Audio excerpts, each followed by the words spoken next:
マッシュルーム 230g を粗いみじん切りに、小さめの玉ねぎ1個も粗いみじん切り。これはパンデピス 200g。 それをフードプロセッサーでパン粉にしま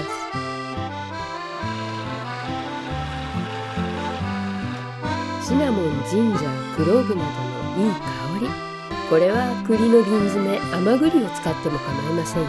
添える分の栗はお好みの量で、タイムの葉約大さじ2杯。大きめのボウルにパンデピス、マッシュルーム、玉ねぎをひとまとめに、そこにギリシャヨーグルト1個を加えます。なければ脂肪分の多めのヨーグルトで。そこに塩と胡椒が適量。オーブンを220度に予熱。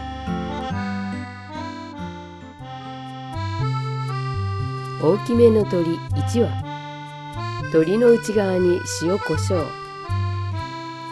先ほどの詰め物を詰めます。最後に針と調理用の糸で閉じますが、なければ爪楊枝で留めて、焼き上がったら外しても大丈夫。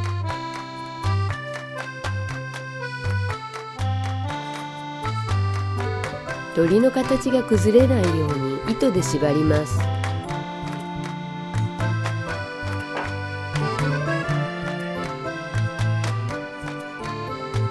オリーブオイルを表面に塗って、塩、胡椒、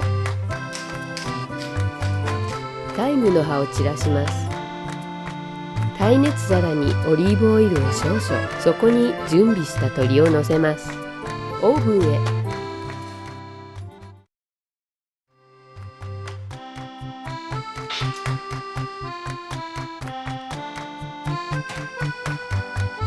お湯の入った器と一緒に220度で1時間30分。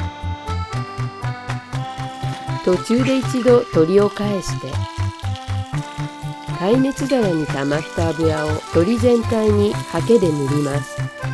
またオーブンへ。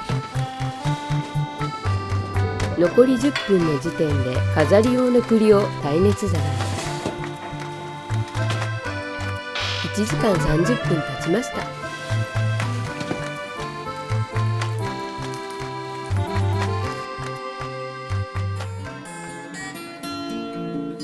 今日の飲み物はこれ、ブルグイユの赤。こんな感じです。